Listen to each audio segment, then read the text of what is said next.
G'day guys, welcome back to another episode of Adventure News for July/August. Apologies for the late episode of Adventure News. It's been an absolute nightmare here at the Solid household.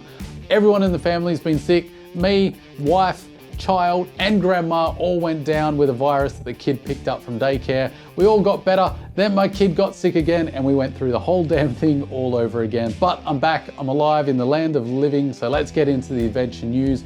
KTM finally admits that there's a problem, sort of, with their 790 and 890 engines, the LC8C. Also, Royal Enfield have got two bikes coming ready for the dirt, a Scrambler and an adventure motorcycle that I want to talk about. Ducati might actually be making that competitor to the 690 Enduro R. And lastly, there's a fun little competitor to go up against the Honda Trail 125. So let's dive into all these great stories right now. Start it up.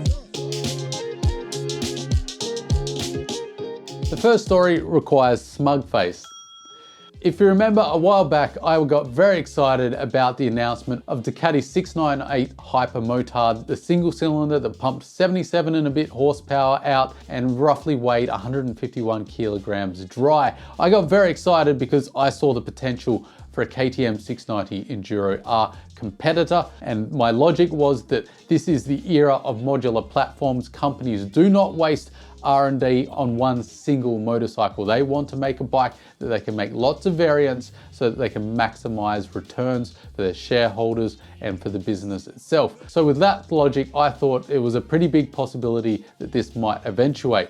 And it looks like the rumors are starting to bubble to the surface. Old Solid might not be as crazy as you thought to start with. Now, we don't have any solid evidence that Ducati have confirmed this, but we do have a few media outlets starting to whisper that this might be a possibility. They haven't revealed their sources, so it is all smoke and mirrors at the moment. But we are getting conversations about the potential for not only a dual sport to compete with the 690 Enduro, for basically a 698 version of the Desert X that's much lighter, more off-road focused, as well as maybe even doing an adventure tourer with cast wheels, and of course the street bikes that come with it, a Street Fighter, a Scrambler, maybe even a sport bike as well, because Ducati probably don't want to waste all that investment in this engine and in this platform. The big question is though, which ones will they prioritize first? Do they think particularly that going head to head with KTM and the 690 Enduro R is a good idea?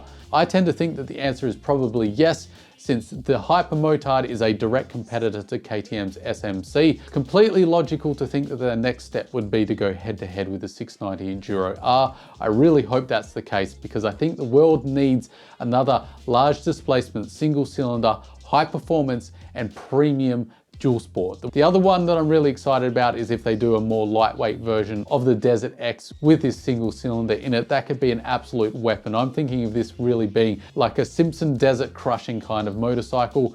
Big tanks, beefy suspension, focus on lightweight with a rally fairing to really do the proper off-road long distance stuff. The only question is, would you want to take a Ducati there? I'll leave that to you to decide, but I'd love to know your thoughts. Do you think this is all smoke and mirrors and Ducati aren't going to touch the off-road world anymore than this Hyper Motard? Or like me, do you think there is a chance, given the modular era that we're in, and Ducati, like any company, like to make money?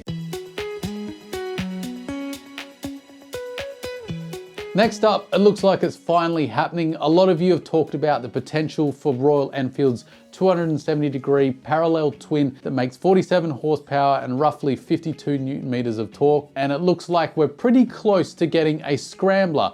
So basically they've taken the Interceptor, they've given it more travel in the suspension, which we absolutely need for off-road. You can also see the muffler has been moved. It would have been good to see the entire exhaust actually lift up high out of the way to give it more clearance, but at the same time, who's really going to be taking these things off into difficult off-road? This is really going to be a dirt roads kind of Scrambler. We can also see spoke wheels as well. My guess is this is definitely going to be a 1917 wheel setup. I see no reason why Royal Enfield would need a 2118 setup on this Scrambler. Just going to be the kind of bike that you can take down a dirt road or easy twin track, as well as turn up to the cafe for it to look fantastic, sound fantastic, have that pride of ownership, but you can also go a little bit off-road as well.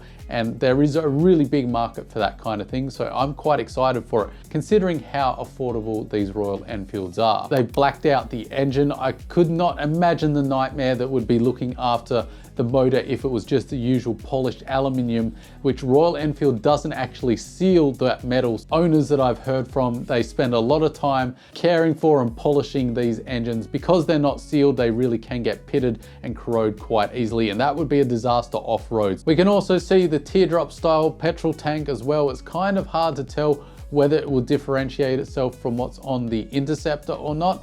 My guess is it will be slightly different to differentiate itself even more aesthetically from the Interceptor. The suspension, other than clearly being able to tell that this has more travel, particularly at the rear there, seeing the back of the bike, you can see it has more travel than the Interceptor.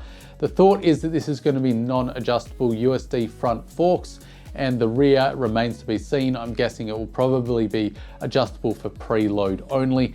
It isn't covered in camo or anything or trying to be hidden, so my guess is they're pretty far along in the development stage of this bike. Whether we'll see this in a couple of months' time at the big motorcycle shows or early next year, I think those two options are a pretty big possibility. I'd love to know your thoughts. Is this the bike you've been looking forward to? Will you be getting one? Will you be staying away from Royal Enfield? Let me know your thoughts down below.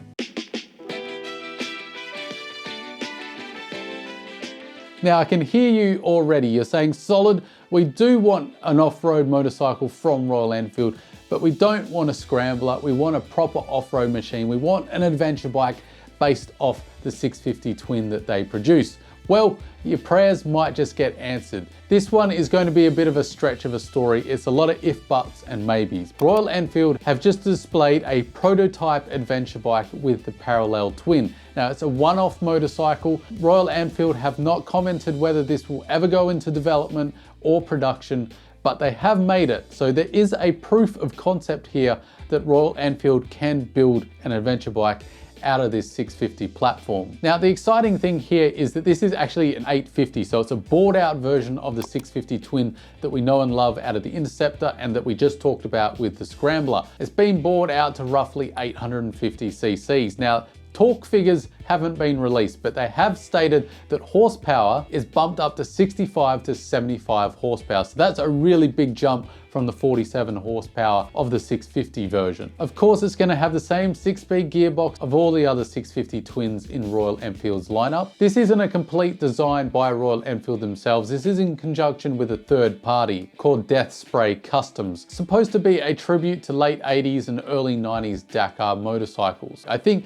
they need to lean a little bit harder towards the retro, in my opinion, if they ever did decide to actually make this bike, because if it's one thing Royal Enfield do well, it's doing a modern classic, and I think they need to stick with that with this adventure bike, because not everything's going to be rosy about this motorcycle. You need to be realistic, because that 650 twin is no lightweight engines. This adventure bike is going to be quite heavy for the power that it makes. So it's not going to be the kind of adventure bike that you could take to a Dakar race that this is modeled after. This is going to be a gentleman's adventure bike. Now, Royal Enfield haven't stated any commitment to producing this motorcycle at all, but you've got to think that this is really Royal Enfield testing the waters, and a really easy way of doing it. Basically, you supply the engine and a few parts, you get a third party to do all the design and all the effort, and then you put it out there and see the public response, whether there is an appetite for such a thing. Manufacturers do this all the time. It's why we have motorcycle shows and concept bikes. I think there is the potential that Royal Enfield are at least considering doing this. And I think it would be fantastic if they would, because basically of how affordable Royal Enfields are. You've just got to be realistic about what it's going to be. Is it going to be affordable? Hell yes. Is it going to have a little bit of retro flair? Probably. But what it's not going to be is lightweight, high performance, and a really hardcore off-road motorcycle. As I stated earlier, I think this is going to be a gentleman's adventure bike if it does make it to the market. But that's perfectly fine. We all need our niches, and I think that would be a fantastic niche that fits Royal Enfield like a glove. Chuck your thoughts down below. Next up, we've got a topic that's really been gathering more and more steam, and it's getting quite controversial, and that's KTM and their Cam Wear issues with the LC8C engine. So the LC8C is the 790 and the 890 variants of the KTM lineup, as well as the Husqvarna lineup, as well as some of the bikes in CF Moto's lineup. There's a lot of bikes with this LC8C engine in it. And the big problem is there's been a lot of complaints about premature wear on the camshaft lobes of some of these bikes, particularly pre-2021 790 engines. But there's also been cases claimed past 2021 in both the 790 and the 890. So basically, any version of this engine, some people have had problems with this. There's a dedicated Facebook page just to this problem, as well as lots of discussion on forums, as well as discussion in media outlets as well. It really is no secret to a lot of people in the KTM world, and it's really come to a boiling point, to the point that KTM have finally responded to allegations of this problem. Have KTM admitted fault and said, yes, there is a problem and we're going to address it and we're all going to make everybody whole? Not quite, but at least they've acknowledged there is a problem. But here is basically what KTM said. They had a full press release. I'm not going to go through all of it because we'll all go into a coma with the media speak, but basically the two real things that we need to hone in on here are these. KTM says the affected components meet the technical specifications for their intended use. This applies to both the hardness of the camshafts and the width of the finger followers, as well as to the sufficient lubrication of these components. So that means KTM are claiming there's no inherent problem with the camshaft wear lobes, or at least there shouldn't be because they've done their due diligence. And then they go on to say this as well. We introduced wider finger followers for the 2021 models and an additional oil screen to the 2020 models to improve the overall performance and quality of the engine. Both innovations simultaneously resolve the contributing factors mentioned above. So it's really contradictory here. First, they're saying that there really isn't that big of a deal. The motors are sturdy as they are,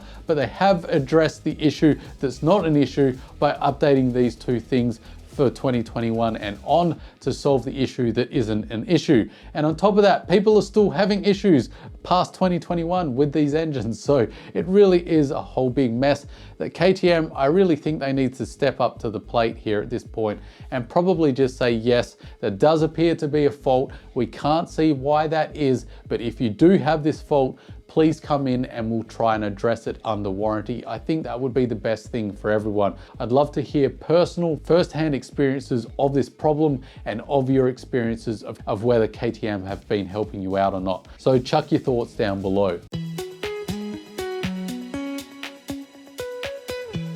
Lastly, a fun little bike has just been announced from CSC called the 125 Wolf. And if you're seeing double, you're not alone. This is definitely a carbon copy of Honda's very popular Trail 125. CSC are basically offering this bike ready to go for your adventures. They've clearly identified that people love taking these Trail 125s on crazy journeys, as well as just modded to have off-road fun. Here in Australia, they're very popular for a very tiny pint-sized adventure bike. Everyone really gets into them. I think it's fantastic that CSC are offering a little version that's ready to go out the door. The question is, of course, reliability, but if it's affordable enough, it probably will be acceptable for a lot of people. It's pretty simple in its design. It really doesn't stray from Honda's original design. It's air-cooled as well. It's 119 cc's. It makes a mighty 8.7 horsepower. It does have a Kickstarter, which will make a few people happy as well. It weighs in roughly at 102 kilos or 225 pounds, so definitely a light little motorcycle, and has a 4.5 litre petrol tank or 1.19 gallons. And I do like the idea of this CSC 125 Wolf because it's basically got all the accessories that you'd want to put on a Trail 125 already on this bike, ready to go straight out the door. You don't have to think about it. If it's affordable enough, it could be a great little bike to keep in the garage just for a laugh on the weekend when you're feeling that kind of way. Or maybe you want a really affordable way of traveling your country or the world. You're no stranger to a spanner and you're not too worried about the potential for slightly poorer quality when you compare it to the quality of a Honda. And the other great thing I'd love to mention about these Trail 125s, or the little Wolf that's a carbon copy of this Trail 125, is these are really great bikes if you're the kind of person that really is intimidated by large motorcycles, you're really not confident confident, you're worried about how you're going to handle the bike, you might be really short. These bikes have super low seat heights, they're extremely light at around 100 kilos or so, and they can go off-road and have a little bit of fun. And it also limits you to slower speeds because the motors really can't cope with the higher speeds. So they're a great bike for someone that's got low confidence, but maybe still wants to try and have a crack at riding a motorcycle. Of course, this bike also has no clutch lever, it's automatic shifting with a centrifugal clutch. So that also means it'll be dead easy to ride on and off road, but you still get to change gears with your left hoof, so you still get the motorcycle experience. So we'll end it on that fun note for this episode of Adventure News. Thanks for sticking with me to the end, and thanks for your patience the last couple of weeks. If you could like, share and subscribe, that would really help the channel out. Don't forget to stay shiny side up, and I'll see you in the next one.